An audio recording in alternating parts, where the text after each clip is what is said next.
This is Chatterbinge with Ed Kalegi and Karen Richmond. Our next guest's latest book proves that many times some of the strongest voices of the past prove to be the most necessary of our contemporary moment. In this case, 10 specific lessons from the words and life of Robert F. Kennedy. The author has written about Bobby Kennedy previously, but invokes him again to create a needed conversation about our current politics and our current America. The new book is Lessons from Bobby. 10 Lessons Why Robert F. Kennedy Still Matters. It is great to say hello to Chris Matthews. Chris, welcome to Chatterbinge. Good morning. It's an exciting time. We do live in exciting times. And Chris, right off the bat, in the introduction of this wonderful book, you lay out the hypothesis, quote, his moral leadership matters more than ever. And as I revisited Bobby Kennedy in this book through your help, the one word that stayed with me, Chris, is substance. He engaged in a conversation with America. Why has the substance of RFK been replaced with the bluster and the bombast that we have today? Well, it has, and it's bullying. The people of real humanity are being pushed aside. You know, it's almost like we don't recognize humanity in these decisions. But, DEI decisions, restricting access to college and university. Bobby Kennedy was on the other side of that fight. He was opening the door. You know, he opened the door to Ole Miss. And Bobby fought all those fights as Attorney General. And he took the job seriously, and he accepted the branches of government, too.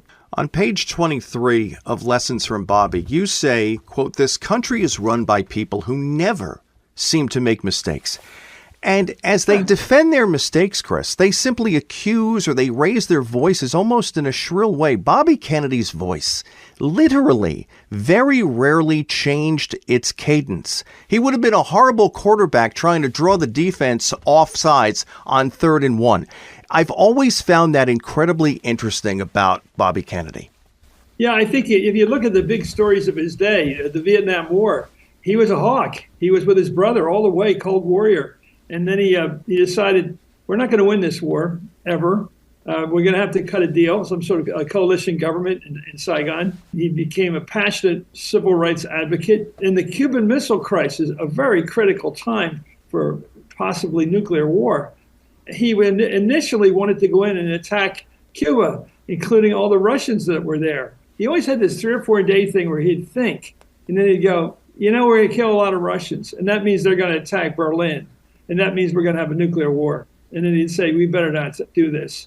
And he and, oddly enough, Nikita Khrushchev on the other side of that Cold War, began to see, we have to avoid a war here. And they did. They cut a secret deal. It was one of those very calm, cool, collected, big power decisions that saved the world. Chris, the idea that compassion should be a key public policy, that was a key RFK tenet. It has been corrupted and it's been reshaped by many as a weakness. In the book, you say that America is great when it tries its best to be good. So how do we get back to that, and how do we communicate that? Well, to some extent, it's on the road to common sense. This whole question of immigration, there has been no real loud complaint about closing the border since January 20th of this year. The border's been closed. Everybody said, well, Biden went too far. He opened the border too wide. Chinese people were coming across the southern border. We had to stop it. But I think most Americans, generally speaking, do not think we should go around raiding Home Depot or any place like that where people are simply trying to get money and feed their families. It's very hard to justify people that are paying taxes, going to church, working for their family, and have been here for 20 years, to throw them out of the country. I think there's a common sense solution. Criminals, yes, they can be removed from the country. And yes, we can slam down the border for a period of time and obey common sense and don't have to be cruel about it. You have seen a lot over the years. Did you ever think you would see a point where you would have masked agents walking up to a pickup truck at a stoplight, smashing the window out, dragging someone out onto the ground, cuffing them, and just taking them away somewhere into the night in America in 2025? Did you ever think you would see that? I didn't think we had Americans who wanted that job. That's what I didn't think. Yeah. People would have a passion for being ICE operatives, for going in disguise into places. By the way, it seems to me there must be a way to do this without all the horror. I mean, why don't they have a list of the people that overstayed their visas, or some way of calculating who should be removed from the country? in a systematic way. We're not getting rid of 11 million people. We're not going to do that. So what's going to happen is this is just going to go on and on and on. And it's going to be horrendous. And it's going to make Trump look very powerful and a little bit like Mussolini, a big, strong figure in the country. I wrote in the book we're about to celebrate 250 years of independence from kings. And now we're going back to one. And I look at the U.S. Senate on tariffs and things like that, and they obey the president. It's unbelievable. The court system, I talk about attorney generals. Bobby Kennedy was a great attorney general, even though he got the job at 35. The building now is named after. Yeah. Today we have an attorney general that obeys the president within hours. I mean, it's like the attorney general is an obedient servant of the president. Some of the latter day Soviet leaders had that ability. This guy's no good, get rid of him. And that's what Trump has been doing. And it all goes back to those two words that I invoked earlier, bluster and bombast. It's all done for show. There are no checks and balances anymore. Sometimes it seems like Mike Johnson is simply a press agent for the president. He's Caroline Leavitt 2.0. Can you figure him out? I wonder what the conversation is between he and the president. How does the president convey to him, I don't want the Epstein papers publicized? Or does he just say, as you say, obey me, obey me? I'm not sure he even gets the info from Trump. He just gets the orders. It's surprising and makes you wonder what Mike Johnson truly feels as Speaker, what his responsibility is, not to the president, but to the body that he serves. If the House is supposed to be this wonderful deliberative body, but yet it acts simply as a publicity wing for the executive branch, there's a major disconnect there. Well, the Speaker of the House and the House of Representatives are in charge of tariffs, taxes, and the rest, and raising revenue for the federal government. That's a constitutional fact. It doesn't seem to occur to Johnson that he should observe that fact, that he has a constitutional role to challenge the president. It's remarkable. I watch him walk along with reporters. It's like an Aaron Sorkin movie. They're running along, trying to get a whisper out of him, And he doesn't even answer. He doesn't turn his head. He just keeps walking ahead and sort of allows this person to ask him questions. And are you Speaker of the House or what are you? What is your job description? I don't know. We're having an election next year. I'm very confident that it's going to be a change election. I do think we have a constitutional order in the American soul and that we're going to actually have a change election, which means 30 seats or more. I just don't how the American people with a 37% approval rating of the president can put up with this. I mean, I don't know what he pulls out of his bag and makes himself a hero again. But it seems like the constitutional order at the top has weakened to the point that he is a dictator. I have time for one other question. And Chris, after I read the book last night, I went to YouTube. I wanted to immerse myself in more RFK stuff before you and I had this conversation. And I watched the funeral again. But then I paid close attention to the procession back to Penn Station. Everyone needed to board the train that was headed to D.C. Politicians, family, dignitaries, some celebrities.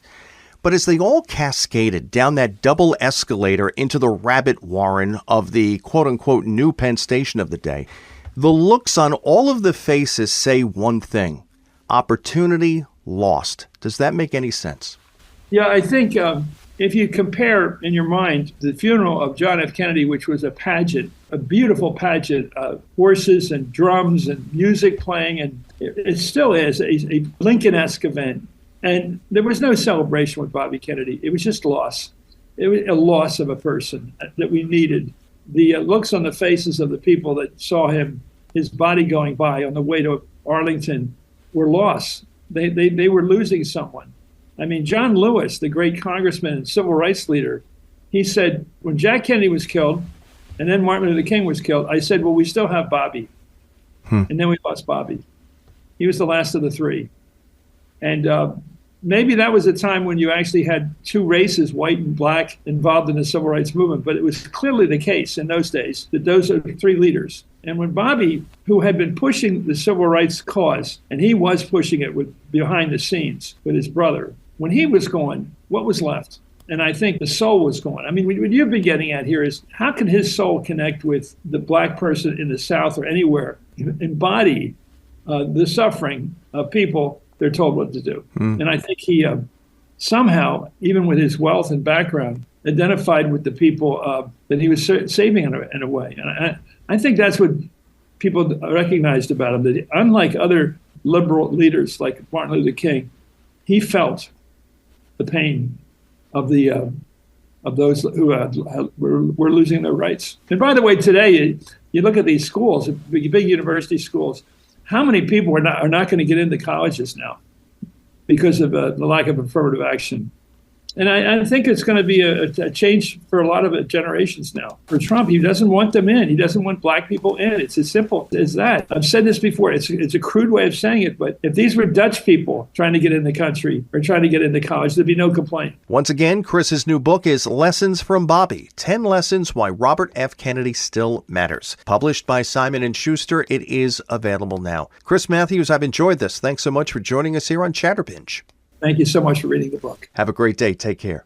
Not only is this book a refresh and a revisit of Robert F. Kennedy and what he meant to his time and to his nation, but he weaves it in such a way where it's tethered to our contemporary times in a very unique way. This is a very interesting and compelling read. I'm Ed Kalegi. Great conversations happen here. Chatterbinge. Chatterbinge. And don't forget to hit that subscribe button so you can always catch our best guest conversations and segments right here on the YouTube home of Chatterbinge.